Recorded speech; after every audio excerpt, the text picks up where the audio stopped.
જો એક્ઝામ્પલ 4 તમને એક પોઈન્ટ આપ્યું છે 11 12 એનાથી 13 ડિસ્ટન્સ છે એક બિંદુ છે કે જે x અક્ષ પર છે તમને અંદર કોઈ નામ નથી આપ્યા 11 12 થી 13 એકમ અંતરે એક બિંદુ છે x અક્ષ પર એના યામ તમારે શોધવાના છે બરાબર તમે ધારી લઈએ ધારો કે એ પોઈન્ટ કયું છે a of x1 y1 equal to a of 11 12 અને એનાથી 13 ડિસ્ટન્સ છે આવેલું x અક્ષ પરનો પોઈન્ટ કયું લઈએ આપણે p જેના યામ એટલે કે એના coordinate p of xy equal to p of હવે આ જે પોઈન્ટ p છે એ ક્યાં છે x એક્સિસ પર જો તમારે ફિગર કાચી દોરવી હોય તો આવી થઈ શકે x અક્ષ પર છે એટલે બિંદુ અહીં પણ હોઈ શકે અહીં પણ હોઈ શકે બને ને એવું ધારો કે તમે બિંદુ p લો છો તો આ જે પોઈન્ટ છે ક્યાં છે x એક્સિસ પર છે અને 11 12 છે ચલો આ કયા ચરણમાં આવશે અથવા કયા ક્વાડ્રન્ટમાં આવશે અને સાઇન જો કઈ છે પ્લસ પ્લસ એટલે આ ફર્સ્ટ ક્વાડ્રન્ટ એટલે કે ફર્સ્ટ ચરણમાં હોય તમે ગમે ત્યાં લઈ શકો અંદાજે તમે લો તો 11 અને 12 અહીં ક્યાંક છે બિંદુ a of 11 12 જો આ ફિગર કાચી છે બરાબર તમારે બોર્ડમાં કે પેપરમાં દોરવાની જરૂર નથી તો તમારે ખાલી ધ્યાન આવે એટલા માટે દોરું છું તો હવે બિંદુ p છે એ x અક્ષ પર એટલે બિંદુ p અહીં પણ હોઈ શકે અહીં ગમે ત્યાં હોઈ શકે કાં તો આ બાજુ પણ હોઈ શકે x ડેશ સાઈડ સમજ પડે છે એટલે ધારો કે અહીં પણ હોઈ શકે p ડેશ જેના યામ આપણે શું લઈએ બિંદુ ક્યાં છે x એક્સિસ પર તો યાદ કરો તમે કે જો પોઈન્ટ x એક્સિસ પર હોય તો y કોઓર્ડિનેટ એટલે કે y યામ કેટલો હોય 0 હોય કારણ કે તમે અહીંથી આમ જશો તો આ y છે y ડેશ આ y છે તો આ પોઈન્ટનો y યામ કેટલો 0 મળ્યો બરાબર તો x યામ ખબર નથી આપણને એ પ્લસ બી હોઈ શકે માઈનસ બી હોઈ શકે પણ y યામ તો નક્કી જ થઈ ગયો કેટલો 0 અહીં તમારા x ડેશ 0 બરાબર હવે આ તમારા ડિસ્ટન્સ આ શોધવાનું છે pa કાં તો આ 13 છે કાં તો આ 13 છે સમજ પડી તો જો આપણે ધારી લીધું એના યામ x1 y1 લઈ લઈએ અને જે 13 ડિસ્ટન્સ છે જે પોઈન્ટ છે x અક્ષ પરનો એ p લીધું આપણે કે જેના નામ p of xy છે x યામ ખબર નથી એટલે x મૂક્યો પણ y યામ નક્કી થઈ ગયો કેટલો છે 0 હવે શું કરીશું આપણે અંતર સૂત્ર લઈશું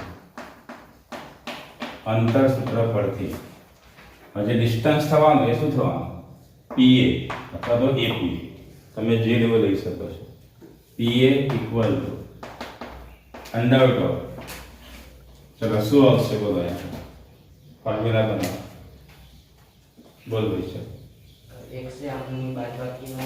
બરાબર છે x ની બાદબાકી તો શું આવશે બોલો p અને a ના બરાબર નહીં ડાયરેક્ટ નહીં પેલા x1 x2 એ શું આવશે પાછળ દક્ષ ઉમંગ નહીં ખબર પડતી ભાઈ સંકેત p અને એના યામ લો ને ભાઈ p અને એનો x યામ લેવાના x - 11 ક્યાંથી આવશે બાજુમાં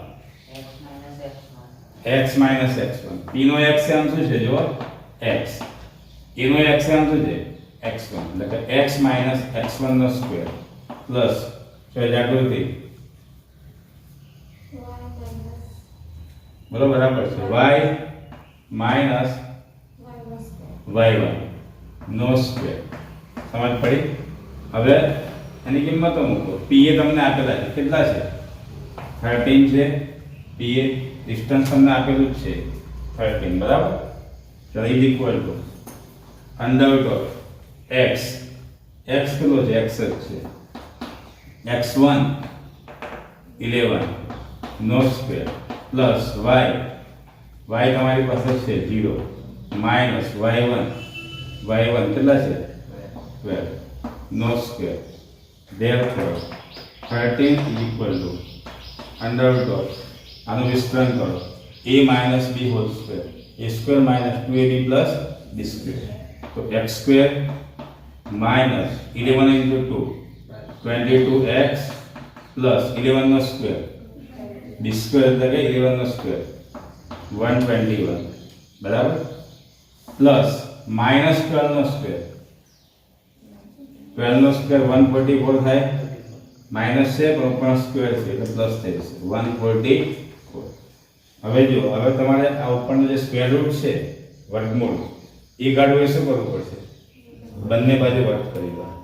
બંને બાજુ વર્ગ કરશો તો 13 નો સ્ક્વેર કેટલો થઈ જાય? ડાયરેક્ટ મૂકી દઈએ 169 ઇઝ ઇક્વલ ટુ આ સ્ક્વેર નીકળી જાય x square minus 22x plus આ બેનું એડિશન કરો 4 ને 5 6 અને 2 6 5 થયું. હવે 169 ક્યાં લઈ ગયા? એની બાજુ ઉપર બરાબર. તો therefore x square minus 22x plus 265 આ માઇનસ કરો 169 ઇઝ ઇક્વલ ટુ આ બાજુ શું વધ્યું? 0 થઈ ગયું. આખી સાઈડને ઉલટાઈ કરી અને આમ લઈ ગયા એટલે માઇનસ થઈ ગયા અને ઇઝ ઇક્વલ ટુ શું વધ્યું? 0. આપણે અવયવો પાડીશું અને પછી આપણને x ની કિંમત મળી જશે. x ની બે કિંમતો મળશે. ચલો શું આવ્યો? therefore x square minus 22x કેટલી બાદ બાકી બોલો? 96 plus 96 is equal to 0 બરાબર. હવે શું કરીશું? 96 ના બે ફેક્ટર લો એટલે કહેવાય આ સાઈન કેવી છે? Plus.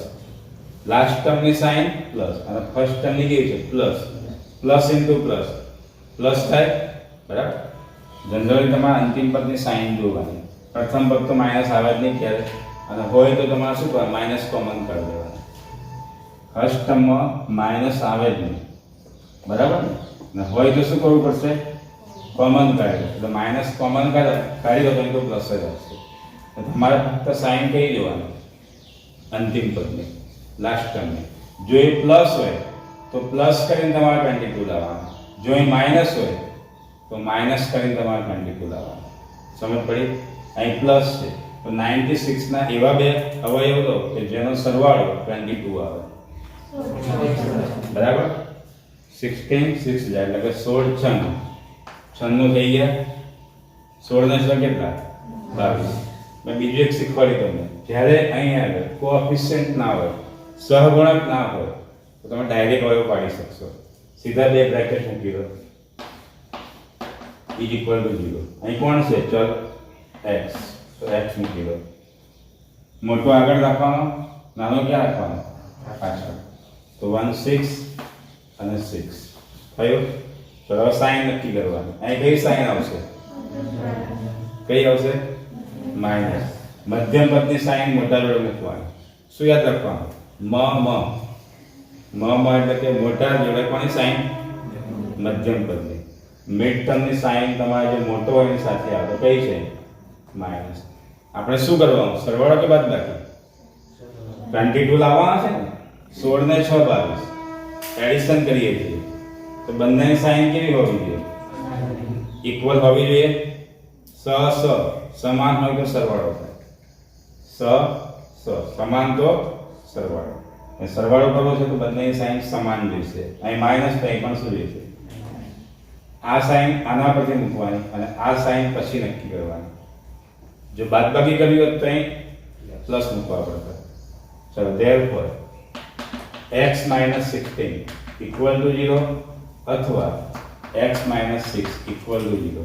therefore x equal to 16 અથવા x equal to કેટલા મળે આપણને? 6. એટલે કે આ જે પોઈન્ટ હતું એ 6 હોય તો આ જગ્યાએ હશે અને 16 હોય તો આ બાજુ ગઈ હશે. સમજ પડી? જો બંને આમ પ્લસ આવ્યા છે એટલે બિંદુ આ બાજુ તો છે જ નહીં, નક્કી થઈ ગયું. કઈ બાજુ છે? x side. x dash side નથી. ખ્યાલ આવી ગયો? therefore આપેલા બિંદુથી અને જે આપેલું એ 11 પર આપેલા બિંદુથી 13 એકમ અંતરે આવેલું બિંદુ ક્યાં આવેલું? x axis. તો x અક્ષ પરનું બિંદુ P ઓફ શું મળે અહીંયા આપણને? x એમ કેટલો મળ્યો? 16, y એમ તો કેટલો છે? 0 અથવા P ઓફ 6 0 છે. સમજ પડી? લખી દો.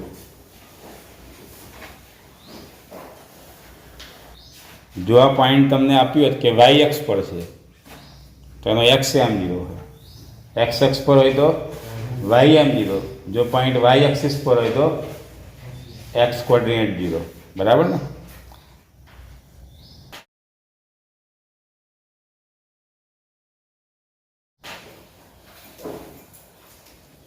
જો એક્ઝામ્પલ કયો 6 છે ને 6 તમને 3 પોઈન્ટ આપે છે. બરાબર? અને તમને કહ્યું છે કે આ શિરોબિંદુ એટલે કે વર્ટેક્સ છે કે જે કાટકોણ ત્રિકોણના શિરોબિંદુ એવું આપણે પ્રૂવ કરવાનું છે. પહેલાથી આપણે પાયથાગોરસ કેમ કે લેવાનો નથી. તમને અહીં 3 જે બિંદુ આપ્યા છે એ ત્રણેય બિંદુઓ કાટકોણ ત્રિકોણના શિરોબિંદુઓ છે એવું આપણે પ્રૂવ કરવું છે. તો કાટકોણ ત્રિકોણના શિરોબિંદુ હોય તો શું થાય? કાટકોણ ત્રિકોણ હોય તો પાયથાગોરસ પરથી શું થાય?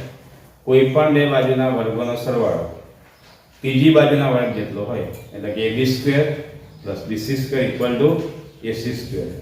જો b90 હોય તો a90 હોય તો શું થાય? a90 હોય તો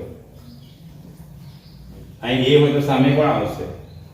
કારણ હાઇપોટેનસ bc થાય તો bc² = ab² + ac².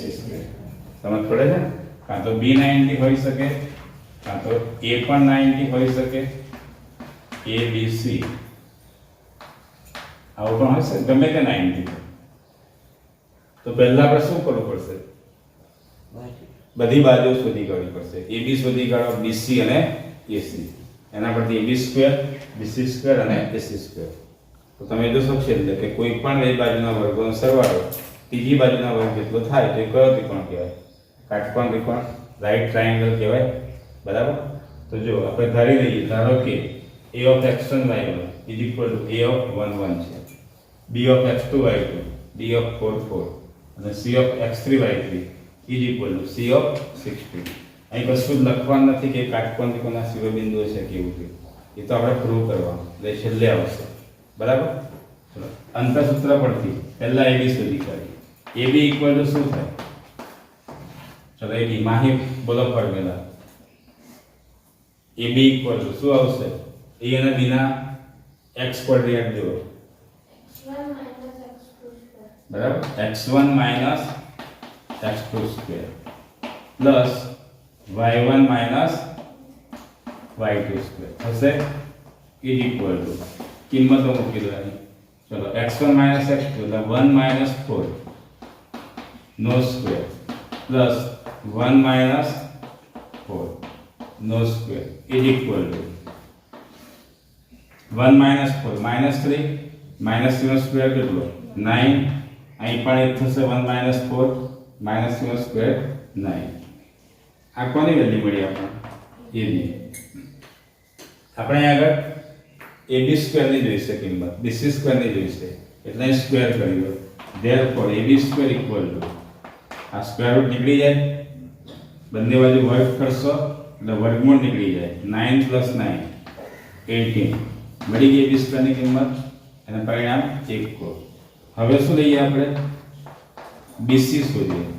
BC = ચલો BC માટે બનાવો ફોર્મ્યુલા. બોલ ભાઈ છે તને કોઈ x2 - x3. હવે શું આવશે? x2 - x3 x2 - x3² plus બોલો હે માર્ક્સી y2 - y3 હંમેશા y2 - y3². બરાબર? હવે એની કિંમતો મૂકી દો. therefore BC = ચલો x2 - x3 4 - 6 4 - 6² પ્લસ 4 minus 2 નો સ્ક્વેર ઇઝ ઇક્વલ ટુ વર્ગમૂળની અંદર 4 minus 6 minus 2 minus 2 નો સ્ક્વેર 4 પ્લસ અહીં પણ થશે 4 minus 2 એટલે minus 2 નો સ્ક્વેર 4 આ કોની વેલ્યુ મળી BC therefore both sides squaring કરી દો તો BC square equal to square root નીકળી જાય 4 plus 4 8 આને શું કહો પરિણામ 2 હવે શું લઈશું AC હવે તમે AC માટે ફોર્મ્યુલા નહીં લખો તો ચાલશે x1 minus x3 નો square plus y1 minus y3 હવે a અને c ના લઈ લો તો a 1 minus 6 1 minus 6 નો સ્ક્વેર પ્લસ શું આવશે y1 minus y3 1 minus 2 નો square is equal to 1 minus 6 minus 5 નો સ્ક્વેર 25 plus 1 minus 2 minus 1 નો સ્ક્વેર 1 થશે is equal to therefore શું કર્યા AC ની વેલ્યુ મળી આપણે AC સ્ક્વેર કરી દઈએ is equal to 25 plus 1 26 હવે તમે ચેક કરો રિયલ ટ્રાયેંગલ એટલે કે કાટકોણ ત્રિકોણ થવા માટે કોઈ પણ બે બાજુના વર્ગોનો સરવાળો જો પરિણામ 1 પછી 2 જુઓ અને 3 કોઈ પણ બે બાજુના વર્ગોનો સરવાળો ત્રીજી બાજુના વર્ગ જેટલો થવો જોઈએ તો જ એ કાટકોણ ત્રિકોણ કહેવાય ચેક કરો અહીં શું થાય જો અહીં 18 છે આ કેટલા છે 8 18 plus 8 26 આવી ગયા અહીં AB square plus BC square equal to AC square થાય છે માટે આપેલા શિરોબિંદુઓ એટલે કે જે વર્ટેક્સ હતા આપેલા શિરોબિંદુઓ એ કોના છે એ કાટકોણ ત્રિકોણના એટલે કે રિયલ ટ્રાયેંગલના શિરોબિંદુઓ છે સમજ પડી ચલો કયો એંગલ 90 હશે બોલો એંગલ 90 કયો હશે કારણ કે જો AC એ હાઇપોટેનિયસ એટલે કે કર્ણ બને મોટી બાજુ કઈ થઈ AC તો AC ની સામે કયો એંગલ હોય B એટલે B90 એટલે કે B કાટકોણ છે આ પણ લખી દેવાનું બરાબર લખી દેશો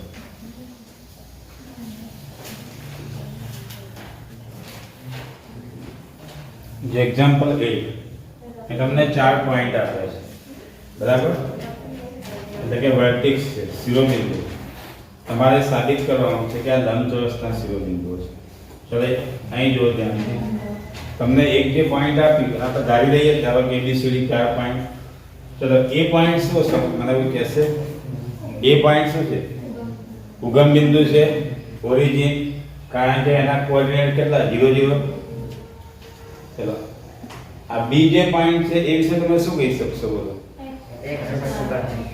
y m 0 છે y કોઓર્ડિનેટ 0 છે તો આ પોઈન્ટ ક્યાં હશે x એક્સિસ પર તો આના વિશે આ પ્રથમ ચરણમાં છે આ y પર છે એટલે તમે જો ફિગર દોરશો ને કેવી બનશે જો એ પોઈન્ટ અહીં છે ઓરિજિન છે બરાબર બી જો ક્યાં છે y અક્ષ પર એટલે અહીં બી હોઈ શકે અહીં પણ હોઈ શકે ધારો કે અહીં બી છે બરાબર સી જો સી અહીં છે કે બરાબર નક્કી જ છે પ્રથમ ચરણમાં છે સર બી ક્યાં છે y એમ જો એટલે x અક્ષ પર અહીં છે બી જો અને સી ક્યાં છે પ્રથમ ચરણ એટલે બી અહીં ના હોઈ શકે બી આ બાજુ જ આવશે સમજ પડે છે કારણ કે સી છે એ ક્યાં છે પ્રથમ ચરણ એટલે આવી એક ફિગર બનશે થયો અને ડી ક્યાં છે x એમ 0 છે તો ડી પોઈન્ટ ક્યાં હોય y એક્સિસ પર તો અહીં થશે ડી આવી ફિગર બનશે ખ્યાલ આવ્યો હવે યાદ કરો તો કે લંબચોરસના ગુણધર્મો યાદ કરો લંબચોરસમાં શું હોય સામસામી બાજુ કેવી હોય સરખી હોય એટલે આપણે પહેલા તો બધાની સાઈડ શોધવી પડશે AB શોધી કાઢો બરાબર BC CD અને AD તમે ચાર બાજુ શોધશો તો સામસામેની ફક્ત કોઈ પણ બે બાજુ જ સરખી આવશે. જો ચારે બાજુ સરખી આવે તો તે શું બની જાય? સમબાજુ ચતુષ્કોણ એટલે કે રોમ્બસ અથવા તો સ્ક્વેર બની જાય, ચોરસ. એટલે અહીં ફક્ત સામસામેની બાજુની ફક્ત બે જોડ સરખી આવશે. સામસામેની બાજુ આ બે સરખા હશે અને આ બે સરખા હશે. ચારે સરખા નહીં આવે. બીજો ગુણધર્મ કયો? લંબચોરસનો. લંબચોરસના વિકર્ણો કેવા હોય? સમાન હોય. એટલે તમે એસી શોધી કાઢજો અને બીડી શોધો. એ બંને કેવા આવવા જોઈએ? ઇક્વલ આવવા જોઈએ. તો અને તો જ આપેલા જે શિરોબિંદુઓ છે એ લંબચોરસના શિરોબિંદુઓ કહેવાય. સમજ પડી? તો શું કરવું પડશે? પહેલા આપણે એબી શોધીએ. એબી ઇક્વલ વર્ગમૂળમાં x1 x2 square plus y1 y2 square is equal to, ચલો x1 x2 0 7 નો સ્ક્વેર, y1 y2 0 0 નો સ્ક્વેર ઇઝ ઇક્વલ ટુ -7 નો સ્ક્વેર 49 થાય, સ્ક્વેર રૂટમાં 49 ફરી 49 નું વર્ગમૂળ કેટલું? 7. તો આપણને AB મળી ગયા. બરાબર. ચલો BC વાળા શું લઈશું? x2 x3 એટલે કે 7 7 નો સ્ક્વેર પ્લસ y2 y3 0 5 નો સ્ક્વેર ઇઝ ઇક્વલ ટુ વર્ગમૂળની અંદર આ તો 0 થઈ ગયા, 0 નો વર્ગ 0 -5 નો સ્ક્વેર 25 નો સ્ક્વેર રૂટ કેટલું? 5. BC મળી ગયા આપણને. ચલો હવે શું શોધીએ?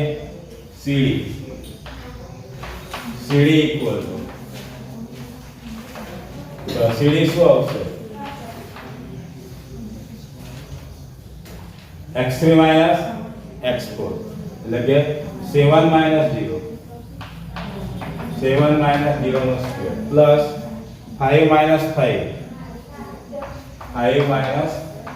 નો સ્ક્વેર ઇઝ ઇક્વલ ટુ 49 થાય. અને આ તો કેટલા થઈ ગયા? 0 ઇઝ ઇક્વલ ટુ 49 નો સ્ક્વેર રૂટ પર કેટલો? 7. તો તમને સીડી કેટલા મળી ગયા? 7. આના શું કહો? પરિણામ. ચલો આગળ ચોથું AD શોધી કાઢો. AD એટલે શું આવશે? x1 x4 નો સ્ક્વેર બરાબર, y xm ની બાદબાકી એટલે 0 0 નો સ્ક્વેર પ્લસ 0 5 નો સ્ક્વેર પ્લસ 0 5 નો સ્ક્વેર ઇઝ ઇક્વલ ટુ 0 નો સ્ક્વેર 0 -5 નો સ્ક્વેર 25 અને 25 નું વર્ગમૂળ કેટલું? 5. તો AD મળી ગયા તમને. હવે તમે જો કોઈ પણ બે બાજુ સરખી હશે ચેક કરો. AB કેટલા છે? 7. AB 7 તેની સામે CD ચેક કરો જો છે 7 અને BC 5 તો BC ની સામે કોણ આવી જુઓ? AD એ પણ કેટલા છે? 5. બરાબર. હવે આપણે લંબચોરસ છે એમ સાબિત કરવું છે. તો બાજુઓ તો શોધી કાઢીએ આપણે. હવે બંને વિકર્ણ શોધી કાઢીએ AC અને BD. ચલો AC ઇક્વલ ટુ શું થાય? ચલો AC ઇક્વલ ટુ કૃષ્ણા બોલ ચલ શું આવશે? AC ની formula AC equal to x3 x1. બરાબર ને? x1 x3. AC તમે A ના અને C ના લો. x1 x2 નો વર્ગ એટલે શું આવશે? 0 7 નો સ્ક્વેર પ્લસ 0 5 નો સ્ક્વેર ઇઝ ઇક્વલ ટુ 7 નો સ્ક્વેર કેટલો? 49 પ્લસ 5 નો સ્ક્વેર 25. તો કેટલા હશે? જો ઇઝ ઇક્વલ ટુ 9 ને 5 14 4 2 ને 1 3 ને 4 આવા 74 આટલો સ્ક્વેર રૂટમાં આ કોની વેલ્યુ મળી આપણને? AC. હવે બીજો વિકર્ણ શોધી કાઢીએ. આ તમે AC શોધ્યો. બીજો વિકર્ણ ડાયગોનલ BD શોધી કાઢીએ. BD ઇક્વલ ટુ હવે કોના યામ લેવાના? બી અને ડી ના. બી અને D 7 - 0 square plus 0 - 5 square is equal to square રૂટની અંદર 49 7 square plus 25 is equal to 70. કોની વેલ્યુ મળી આપણને? ડી.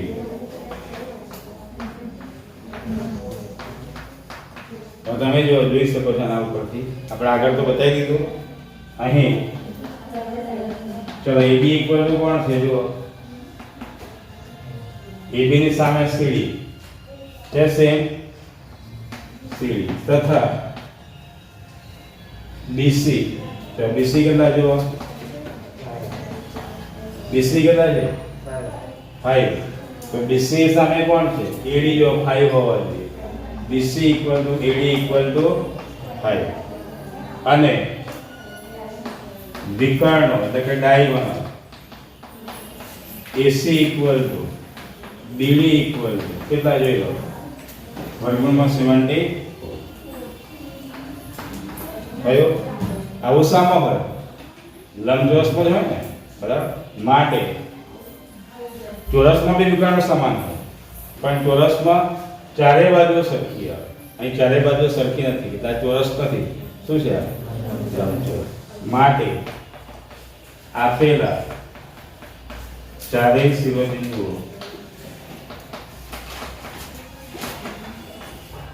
એ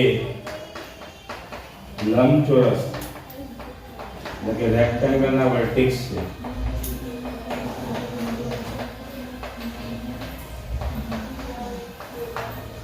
પડી સમજ બધાને? લખી દો.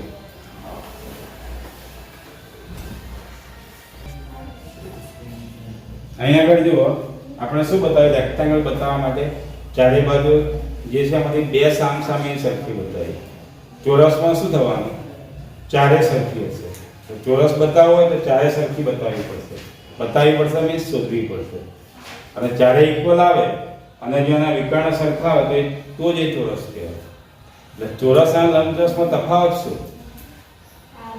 ફક્ત લંબચોરસમાં ફક્ત સામસામે બાજુ સરખી હોય, જ્યારે ચોરસમાં કેવી થાય? બધી બાજુ સરખી. બાકી વિકર્ણો તો ચોરસમાં પણ કેવા હોય? સમાન જ હોય. ચોરસના વિકર્ણો પણ સમાન આવશે. તમારે અલગ પાડવું હોય લંબચોરસને ચોરસથી તો અહીંથી પડશે. લંબચોરસમાં ફક્ત બે બાજુ સરખી હોય, સામસામે. સમજ પડી? સમબાજુમાં શું કરશો? સમબાજુ એટલે ચારે બાજુ સરખી હોય પણ વિકર્ણો સમાન ના હોય ત્યાં, એટલે લંબચોરસ નથી કે ચોરસ પણ નથી. તો ચારે બાજુ સરખી એટલે શું બની ગયું? સમબાજુ. રોમ્બસ થઈ ગયો. બરાબર? અહીં તમે એ પણ બતાવી શકો છો. તમે આ ના બતાવ્યું, તમે બે વિકર્ણો સમાન છે તો તમે ફક્ત AC શોધી કાઢો અને AC નો સ્ક્વેર કરી દો. આ એંગલ લંબચોરસના દરેક એંગલ કેટલા ના હોય? 90 હોય. લંબચોરસનો દરેક ખૂણો 90 નો હોય. તો ધારો કે આપણે 90 લઈએ, B90, તો પાયથાગોરસના પ્રમેય પરથી AB² + BC² = AC². તમે એ પણ બતાવી શકો છો. આના બતાવો તો વિકર્ણો વાળો બાજુઓ શોધી કાઢો. AB² કેટલો આવશે? જુઓ ચાલો. AB² 49, ચાલો BC² 25, 49 + 25 74 થાય. અને AC² કેટલો થશે? 74 આવશે. જો અહીં AC 74 છે પણ સ્ક્વેર રૂટની અંદર AC² કરી દો, વર્ગમૂળ નીકળી ગયું, 74 આવી ગયો. AB² + BC² = AC². એટલે આ એંગલ કેટલામાં થઈ ગયો? 90. એ જ રીતે તમે બીજી બાજુ જોશો તો AD² + CD² પણ AC² થશે. એટલે આ શું થઈ ગયું? એક એંગલ 90 છે, આ ઓરિજિન છે, ઉગમ બિંદુ, એટલે અહીં પણ એંગલ કેટલાનો હોય? 90. બરાબર? આમ તો એક જ તમે બાજુ એક જ ખૂણો 90 શોધો અને આ બે બાજુ સરખી હોય ને, આ ને આ બે અને આ બે, એટલે ચારે ચાર ખૂણા કેટલા થઈ ગયા? 90 ના. અને ચારે ખૂણા 90 સામો હોય? લંબચોરસ અને ચોરસમાં હોય ને. પણ અહીં બધી બાજુ સરખી નથી એટલે આ શું થઈ ગયું? લંબચોરસ થઈ ગયો.